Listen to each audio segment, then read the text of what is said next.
ಕನ್ನಡಕ್ಕೆ ಇವರು ಕೊಟ್ಟಂಥ ಆ ಶಬ್ದಾವಳಿ ಅದು ಕೇಳುವಾಗೆಲ್ಲ ನಮಗೆ ಕಿವಿಗೆ ಒಂಥರ ತಂಪು ಕೊಡೋ ದೀಪಾವಳಿ ಅದು. ಆಯಿತಾ? ಹೇಗೆ ಅಂತ ಹೇಳ್ತೀನಿ. ಈಗ ಓಹೋ ವಸಂತ ಕವನ ಕಡೆವ ಕಾಲ, ಹೇಳ್ರಿ ವಸಂತ ಕವನ ಕಡೆವ ಕಾಲ, ಭೃಂಗದ ಮೇಲೆ ಬಂದಳು ಬಾಲೆ ಮಲ್ಲಿಗೆಯ ಹೂವಾಗಿ ಮೋಹಿಸುವ ಹೆಣ್ಣಾಗಿ. ಅವರು ಹಾಡುಗಳನ್ನು ಪೋಣಿಸ್ತಿದ್ರೆ ಹೊರತು ಯಾವತ್ತು ಕೆಟ್ಟದ್ದು ಅಂತ ಅವ್ರು ಯಾವುದು ಬರದೇ ಇಲ್ಲ. ಕೆಟ್ಟದ್ದು ಅಂತ ಏನು ಇಲ್ಲವೇ ಇಲ್ಲ. ನಿಜವಾದ ಸಾಹಿತ್ಯ, ನಿಜವಾದ ಸಂಗೀತದಲ್ಲಿ ಕೆಟ್ಟದ್ದು ಅನ್ನೋದು ಇರೋದೇ ಇಲ್ಲ. ಡೈಲಿ ಒಂದು ಸರಿ ಗಿಲ್ಕೊಂಡು ನೋಡ್ಕೊಂಡು, ಹೌದಾ ನಿಜಾನ, ಮನೆಗೆ ಹೋದ್ಮೇಲೆ ಗಾಯಕ್ಕೆ ಔಷಧಿ ಹಾಕೋದು, ಮತ್ತು ಡೈಲಿ ಗಿಲ್ಕೊಂಡು ನೋಡೋದು ಹಿಂಗೆ ಅಂತ ಈ ಥರ ಒಂದು ಡೈಲಿ ಒಂದು ಗಾಯ, ಆಮೇಲೆ ಗಾಯ ಮಾಯ, ಇದ್ರ ಮಧ್ಯದಲ್ಲೇ ಹೋಗ್ತಾ ಒಂದು 2-3 ವರ್ಷ ಪ್ರಾಯ ಜಾಸ್ತಿ ಆಯಿತು.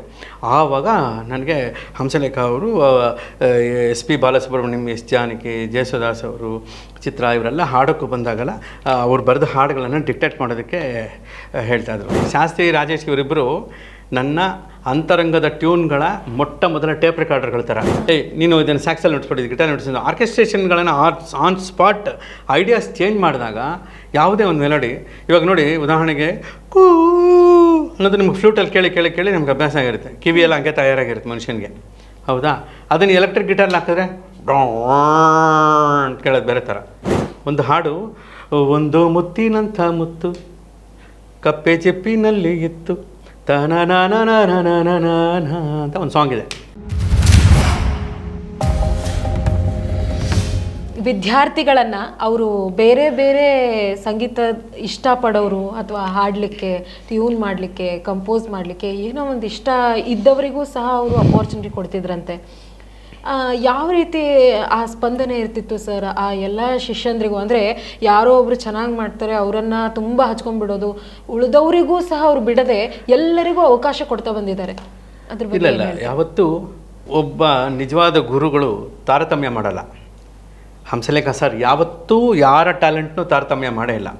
ಒಂದೇನು ಗೊತ್ತಾ, ಹಂಸಲೇಖ ಸರ್ಗೆ ಒಂದು ಶಿಸ್ತು, ಒಂದು ಡೆಡಿಕೇಷನು, ಡಿಟರ್ಮಿನೇಷನ್ನು, ಒಂದು ಅಟೆನ್ಷನ್ನು, ಒಂದು ಎನರ್ಜಿ, ಇದರಲ್ಲಿ ಅವ್ರು ಕೆಲಸ ಮಾಡುವಾಗ ಯಾರಿಗೆಲ್ಲ ಆ ವಾತಾವರಣದಲ್ಲೇ ಒಗ್ಗೋಕ್ಕೆ ಸಾಧ್ಯ ಅವ್ರು ಮಾತ್ರನೇ ಅಲ್ಲಿ ಇದ್ದರು. ಯಾರಿಗೂ ಒಗ್ಗೋಕ್ಕೆ ಸಾಧ್ಯ ಇಲ್ಲ ಅವರೆಲ್ಲರೂ ತಾನಾಗಿ ಡಿಲೀಟ್ ಆಗಿಬಿಡ್ತಾರೆ. ಇವರೇನು ಅದನ್ನು ನೀನು ಬರ, ನಿಂಗೆ ಜಾಸ್ತಿ ಹೇಳ್ಕೊಡ್ತೀನಿ, ನಿಂಗೆ ಕಮ್ಮಿ ಹೇಳ್ಕೊಡ್ತೀನಿ, ನಿಂಗೆ ನಾನು ಜಾಸ್ತಿ ಆಪರ್ಚುನಿಟಿ ಕೊಡ್ತೀನಿ, ನಿಂಗೆ ಕಮ್ಮಿ ಆಪರ್ಚುನಿಟಿ ಕೊಡ್ತೀನಿ, ಇದೆಲ್ಲ ಯಾವತ್ತೂ ಹೇಳಿದ್ದೇ ಇಲ್ಲ ಅವರು. ಅವ್ರ ಹತ್ರ ವಿಪುಲವಾದ ಆಪರ್ಚುನಿಟಿ ಇದ್ದೇ ಇದೆ. ಯಾರಿಗಲ್ಲಿ ಒಗ್ಗೋಕ್ಕಾಗಲ್ಲ ಅವ್ರಿಗೆ ವಿಫಲವಾದ ಆಪರ್ಚುನಿಟಿ ಆಗ್ಬಿಡ್ತದೆ. ವಿಫಲವಾದ ಆಪರ್ಚುನಿಟಿ ಆಗೋದು ಯಾವಾಗ ಅಂದರೆ ಆ ವಾತಾವರಣಕ್ಕೆ ನಾವು ಹೋಗಲಿಲ್ಲ ಅಂದಾಗ ಅಲ್ವಾ? ಆ ವಾತಾವರಣದಲ್ಲಿ ನಾವು ಹೋಗಿದ್ವಿ ಅಂತಂದಾಗ ಆ ಎನರ್ಜಿ, ಆ ಕ್ರಿಯೇಟಿವಿಟಿಯ ವಾತಾವರಣದಲ್ಲಿ ನೋಡಿ, ಅವರು ಜನಪದ ಅದ್ಭುತವಾಗಿ ಬರೆದಿದ್ದಾರೆ, ಭಾವಗೀತೆ ಯಾವ ಭಾವಗೀತೆ ಕಮ್ಮಿ ಇಲ್ದಂಗೆ ಬರೆದಿದ್ದಾರೆ, ಕಾವ್ಯಗಳು ಬರೆದಿದ್ದಾರೆ, ಕೃಷಿ ಬಗ್ಗೆ ಬರೆದಿದ್ದಾರೆ. ಎಷ್ಟು ಥರ ಈ 64 ವಿದ್ಯೆ ಏನಿದೆ, 64 ವೆರೈಟಿಗಳಲ್ಲಿ ಅವ್ರ ಹಾಡುಗಳನ್ನ ಬರೆದಿದ್ದಾರೆ. ಈಗ ಅವ್ರಿಗೆ 64 ವೆರೈಟಿಲಿ ಹಾಡು ಬರೆದಂಥ, 64 ವೆರೈಟಿಲಿ ಮ್ಯೂಸಿಕ್ ಮಾಡಿದಂಥ ವ್ಯಕ್ತಿಗೆ ಈಗ 74 ಅಂತಂದಾಗ ನೋ, ಓನ್ಲಿ 44 ನಮ್ಮ ಪ್ರಕಾರ. ಹ್ಯಾಪಿ ಬರ್ಡೇ ಹಂಸಲೇಖ ಸರ್, 44ನೇ ವರ್ಷದ ಹುಟ್ಟಿದಬ್ಬಕ್ಕೆ ಅಂತ ಹೇಳೋದು.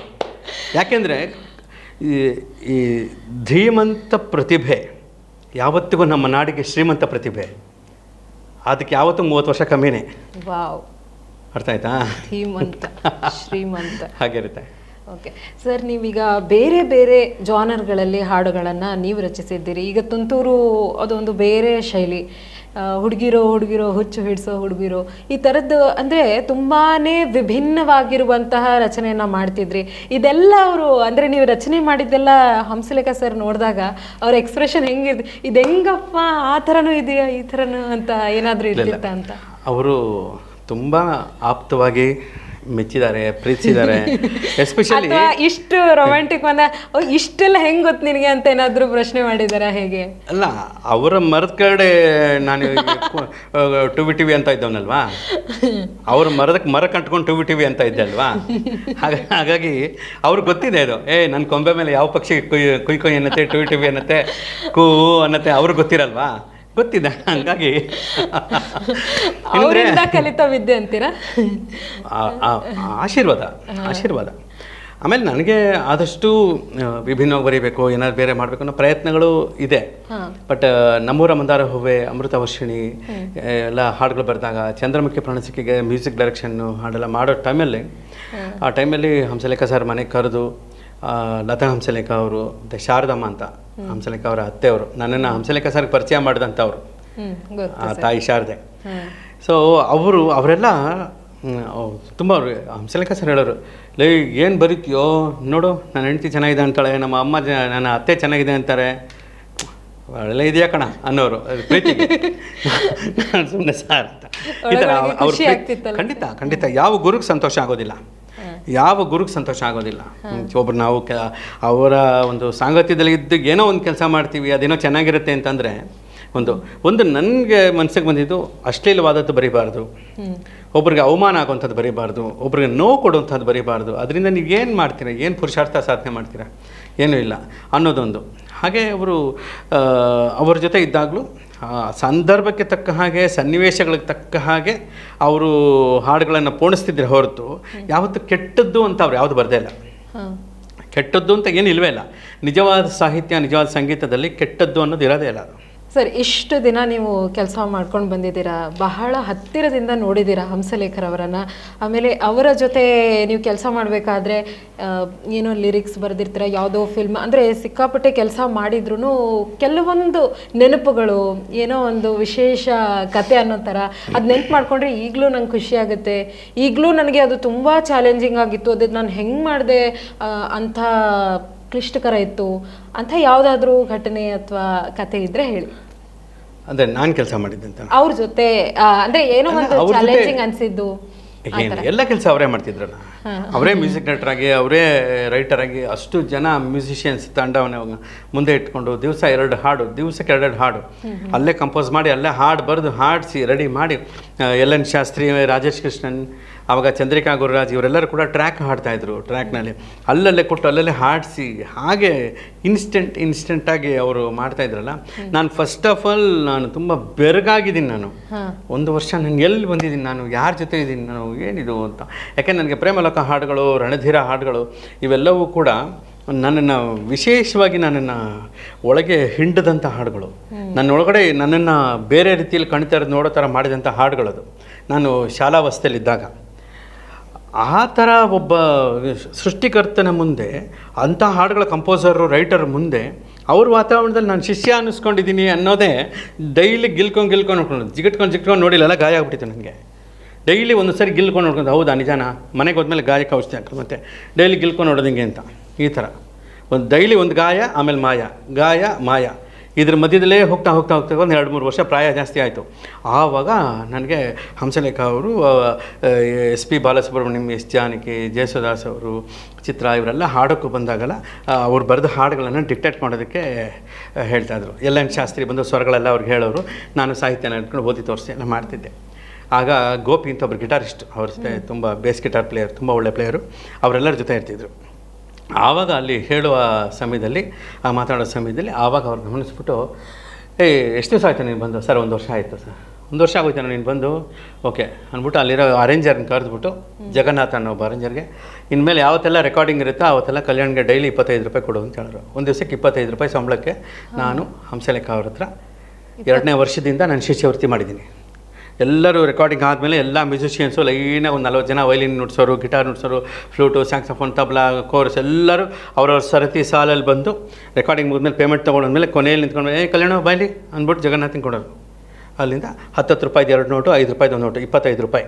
ಆ 25 ರೂಪಾಯಿನ ತೊಗೊಂಡು ನಾನು ಖರ್ಚಾಗ್ಬಿಡುತ್ತಲ್ಲ ಅದು, ಅಲ್ಲಿಂದ ನಡ್ಕೊಂಡು 13-14 ಕಿಲೋಮೀಟ್ರ್ ನಡ್ಕೊಂಡು ಮನೆಗೆ ಹೋಗ್ತಿದ್ದೆ, ಮನೆಗೆ ಅದು ಕೊಡ್ತಿದ್ದೆ. ಆವತ್ತು ನಾನು ಇದ್ದಂಥ ಆ ಪಾವರ್ಟಿ ಲೈಫ್ ಲಾಂಗ್ ನನ್ನ ಅಳಿಯದ ಪ್ರಾಪರ್ಟಿ. ಆಮೇಲೆ ಹೋದೆ, ಕೊಡ್ತಿದ್ದೆ, ಮತ್ತು ಬೆಳಗ್ಗೆ ಅದರಲ್ಲೇ ಒಂದು 10 ರೂಪಾಯಿ ತೊಗೊಂಡು ಮತ್ತೆ ಹಿಂಗೆ ಬರ್ತಿದ್ದೆ. 4-8 ಹಿಂಗೆ ಚಿಮ್ಮಿಸ್ಕೊಂಡು ಟ್ಯೂನ್ ಮಾಡ್ಕೊಂಡು ಬರ್ತಿದ್ದೆ. ಆವಾಗೆಲ್ಲ ಈ ರಾಜೇಶ್ ಕೃಷ್ಣನ್ ಮತ್ತು ಶಾಸ್ತ್ರಿ ಇರ್ತಿದ್ರಲ್ಲ, ರಾಜೇಶ್ ಬರಲಿ ಒಂದು ಟ್ಯೂನ್ ಬರ್ತದೆ ಕಣ, ಸುಮ್ಮನೆ ಟ್ಯೂನ್ ನೋಟ್ ಮಾಡ್ಕೊಳ್ಳೋದು, ಕರೆದು ಅವ್ನಿಗೆಲ್ಲ ಟ್ಯೂನ್ ಹೇಳೋದು. ಅವನ್ನೆಲ್ಲ ಅದನ್ನು 4 ಸರಿ ಬೈ ಹಟ್ ಮಾಡ್ಕೊಂಡು ಅವ್ನಿಗೆ ಜ್ಞಾಪ ಇಟ್ಕೋಬೇಕು. ಅವ್ನಿಗೆ ಟೇಪ್ ರೆಕಾರ್ಡ್ ಇರ್ತಾರೆ ಅವ್ನು ರಾಜೇಶ್ ಕೃಷ್ಣನ್. ಶಾಸ್ತ್ರಿ ಇದು ಬರ್ಕೊಳ್ಳೋದು, ಅವನಿಗೆ ಸ್ವರ ಬರ್ಕೋದು. ಶಾಸ್ತ್ರಿ, ರಾಜೇಶ್ ಇವರಿಬ್ಬರು ನನ್ನ ಅಂತರಂಗದ ಟ್ಯೂನ್ಗಳ ಮೊಟ್ಟ ಮೊದಲ ಟೇಪ್ ರೆಕಾರ್ಡರ್ಗಳ ಥರ. ಆಮೇಲೆ ಅದು ಹೇಳಿದ್ನಲ್ಲ 13ನೇ ಟ್ಯೂನ್ ಅದು ಯಾವುದೋ 20ನೇ ಟ್ಯೂನ್ ಯಾವುದು ಅಂದರೆ ಇದು ಕಣಂತ ಅವ್ನು ಹಾಡು ತೋರಿಸ್ತಿದ್ದ, ತಕ್ಷಣ ನೆನಪಾಗ್ತಿತ್ತು, ಅದಕ್ಕೇನೋ ಬರ್ಕೋತಿದ್ದೆ. ಈ ಥರ ನಾನು ಸಾಂಗ್ಗಳನ್ನ ಸ್ಟೋರ್ ಮಾಡ್ಕೋತಿದ್ದಂಥ ಟೈಮಲ್ಲಿ ಇದ್ದಂಥ ನಾವು ಗೆಳೆಯರ ಸಮೂಹದ ವಾತಾವರಣದ ಗಾನಾಚಾರ್ಯ ಹಂಸಲೇಖ ಅವರು.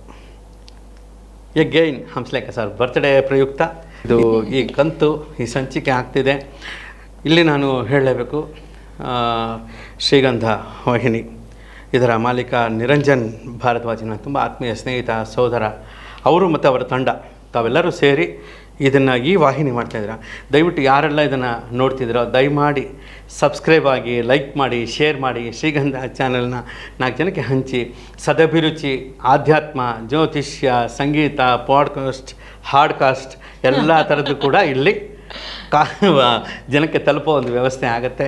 ಈ ವೇದಿಕೆಗೆ ನಿಮ್ಮ ಆಶೀರ್ವಾದ ಇರಲಿ ಅಂತ ನಾನು ವೈಯಕ್ತಿಕವಾಗಿ ನಿಮ್ಮಲ್ಲಿ ಪ್ರಾರ್ಥನೆ ಮಾಡ್ಕೋತೀನಿ.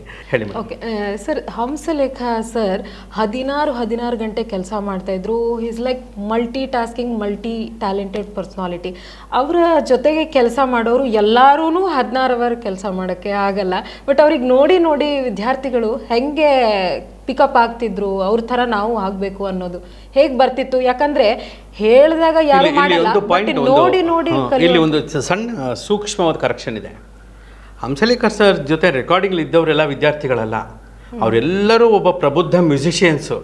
ಅಷ್ಟು ಮ್ಯೂಸಿಷಿಯನ್ಸ್ ಹಂಸಲೇಖ ಸರ್ಗೆ ಕೆಲಸ ಮಾಡಿ ಮಾಡಿ ಮಾಡಿ ಮಾಡಿ ಗೊತ್ತಿಲ್ಲದೆ ವಿದ್ಯಾರ್ಥಿಗಳಾಗ್ಬಿಟ್ರು. ವಿದ್ಯಾರ್ಜನೆಗೋಸ್ಕರ ಬಂದವರಲ್ಲ ಅವರು. ಆಲ್ರೆಡಿ ಗ್ರೇಟ್ ಮ್ಯೂಸಿಷಿಯನ್ಸ್ನ ಇಟ್ಕೊಂಡು ಇವ್ರು ಗ್ರೇಟ್ ಕಂಪೋಸಿಷನ್ ಮಾಡಿ ಮ್ಯೂಸಿಕ್ ಮಾಡ್ತಾ ಇದ್ರು. ಅವ್ರು ಬರ್ತಿದ್ದವರೆಲ್ಲ ಸಂಗೀತ ಪಂಡಿತರೆ, ಅಲ್ಲಿ ಒಬ್ಬೊಬ್ಬ ವಾದ್ಯಗಾರರು ಕೂಡ ಎಲ್ಲ ಸಂಗೀತದಲ್ಲಿ ಪಾರಂಗತರೆ. ಆದರೆ ಗೊತ್ತಿಲ್ಲದೆ ಸ್ಟೂಡೆಂಟ್ ಆಗ್ಬಿಡೋರು. ಅಂದರೆ ಏನು ಸಾರ್ ಟ್ಯೂನು, ಸಾರ್ ಏನು ಸಾರ್ ಲೈನ್ಸು ಅಂದ್ಕೊಂಡು ಅಭಿಮಾನಿಗಳಾಗ್ಬಿಡೋರು. ಮೋರೋವರ್ ವಿದ್ಯಾರ್ಥಿಗಳಾದರು ಅನ್ನೋದಕ್ಕಿಂತ ಅಭಿಮಾನಿಗಳಾಗ್ಬಿಡೋರು. ಆ ಅಭಿಮಾನ ಹೆಂಗೆ ಕೂತ್ಕೊಂಡ್ಬಿಡೋದು ಅಂದರೆ, ಯಾಕೆಂದರೆ ಒಂದು ವಿಚಾರ ಇದೆ. ದಕ್ಷಿಣ ಭಾರತದಲ್ಲಿ ಆ ವೇಳೆಗಾಗಲೇ ಟ್ರೆಂಡ್ ಸೆಟ್ ಮಾಡಿದಂಥ ಸುಮಾರು 30 ಜನ ಮ್ಯೂಸಿಕ್ ಡೈರೆಕ್ಟರ್ಗಳಿದ್ರು. ಆ 30 ಜನ ಮ್ಯೂಸಿಕ್ ಡೈರೆಕ್ಟರ್ಗಳಲ್ಲಿ ಇಲ್ಲದ ಒಂದು ವಿಶೇಷತೆಯನ್ನು ಇಲ್ಲಿ ಕೊಟ್ಟದ್ದು ಹಂಸಲೇಖ ಸರ್. ಹಾಗಾಗಿ ಆ 30 ಜನ ಲೆಜೆಂಡ್ಸ್ಗಳ ಜೊತೆ ಕೆಲಸ ಮಾಡ್ತಿದ್ದ ಮ್ಯೂಸಿಷಿಯನ್ಸೇ ಇಲ್ಲೂ ಕೆಲಸ ಮಾಡೋಕ್ಕೆ ಬರ್ತಾ ಇದ್ದಿದ್ದರಿಂದ ಇದ್ಯಾಕೋ ಹೊಸ ಥರ ಇದೆಯಲ್ಲ ಸೌಂಡಿಂಗು. ಇಲ್ಲೇ ನಾವು ವೈಲಿನ್ ನುಡಿಸಿದ್ರೆ ಬೇರೆ ಥರ ಕೇಳುತ್ತಲ್ಲ, ಇವ್ರು ಕೂಡ ಫ್ಲೂಟ್ ಪೀಸಸ್ ಎಲ್ಲ ಬೇರೆ ಥರ ಇರುತ್ತಲ್ಲ. ತಕ್ಷಣ ಏನೋ ಅನ್ಸೋದು, ಒಂದು ಸಿಂತ್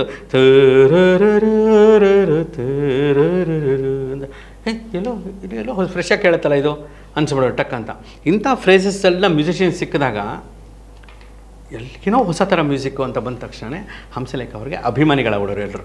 ಸರ್, ಹಂಸಲೇಖ ಸರ್ ಅವರು ಮ್ಯೂಸಿಕ್ ಕಂಪೋಸಿಷನ್ ಮಾಡಿ ಅದನ್ನು ನೊಟೇಷನ್ಸ್ಗಳನ್ನು ಕೊಟ್ಟು ಒಂದು 30 ಮ್ಯೂಸಿಷಿಯನ್ಸ್, ಜಾಸ್ತಿ ಮ್ಯೂಸಿಷಿಯನ್ಸ್ ಇರ್ತಿದ್ರು. ಅವಾಗ ಅವರು ಗೈಡ್ ಮಾಡ್ತಾಯಿದ್ರು. ಅಂಥ ಟೈಮಲ್ಲಿ ಅವರು ಆ ಎಲ್ಲ ಮ್ಯೂಸಿಷಿಯನ್ಸ್ಗೆ ಹೇಗೆ ಅವರು ಅಬ್ಸರ್ವ್ ಮಾಡ್ತಾಯಿದ್ರು, ಕರೆಕ್ಟ್ ನಡೀತಾ ಇದ್ರು? ಯಾಕಂದರೆ ಎಲ್ರಿಗೂ ಬೇರೆ ಬೇರೆ ಥರದ್ದು ಇಲ್ಲಿ ಒಂದು ವಿಷಯ ನೀವು ಗಮನಿಸಬೇಕು. ಬರೀ 30 ಜನ ಮ್ಯೂಸಿಷಿಯನ್ಸ್ ಇಟ್ಕೊಂಡು ಅವ್ರು ಮಾಡಿದ್ದು ಬಹಳ ಕಡಿಮೆ. ಮಿನಿಮಮ್ 80-90 ಜನ ಮ್ಯೂಸಿಷಿಯನ್ಸ್ ಇರ್ತಿದ್ರು. Complete orchestra. ಒಂದು ಆವತ್ತಿನ ದಿವಸ ಇದ್ದ ಚಾಮುಂಡೇಶ್ವರಿ ಸ್ಟುಡಿಯೋ, ಮತ್ತು ಸಂಕೇತ್ ಸ್ಟುಡಿಯೋ, ಪ್ರಸಾದ್ ಸ್ಟುಡಿಯೋ ಒಳಗಡೆ ಎಲ್ಲೆಲ್ಲೆಲ್ಲ ಮ್ಯೂಸಿಷಿಯನ್ಸ್ ಕೂತ್ಕೊಳ್ಳೋಕ್ಕೂ ಜಾಗ ಇಲ್ಲದೇನೆ ಆ ಡಬಲ್ ಡೋರ್ ಇರ್ತಿತ್ತು. ಆ ಡೋರ್ ಓಪನ್ ಮಾಡಿ ಡೋರ್ ಸಂದಿಲೆಲ್ಲ 5 ಜನ ವೈಲಿನ್ ಅವ್ರು ಕೂತ್ಕೊಳ್ಳೋರು ಜೊತೆಗೆ. ಅಷ್ಟು ಜನ ಮ್ಯೂಸಿಷಿಯನ್ಸ್ನ ಇಟ್ಕೊಂಡು ಅವರು ವರ್ಕ್ ಮಾಡ್ತಾಯಿದ್ರು. ಅದರಲ್ಲೂ ಎಸ್ಪೆಷಲಿ ರವಿಚಂದ್ರನ್ ಸರ್ ಸಿನಿಮಾಗೆ ಅವರು ಮಾಡ್ತಿದ್ದೆ ಅಷ್ಟೊಂದು ಹೈ ಲೆವೆಲಲ್ಲಿ ಹೈಯೆಸ್ಟ್ ಆರ್ಕೆಸ್ಟ್ರೇಷನ್ ಇಟ್ಕೊಂಡು ಅವ್ರು ಮಾಡ್ತಾಯಿದ್ದು. ಅಲ್ಲಿ ಒಂದು ಮಜಾ ಏನಂದರೆ, ಬಹಳ ಜನ ಕೇಳೋರು ಹಂಸಲೇಖ ಸರ್ನ, ತುಂಬ ಕ್ಲೋಸ್ ಇರುವಂಥ ಕೆಲವರು ಡೈರೆಕ್ಟರ್ಸು.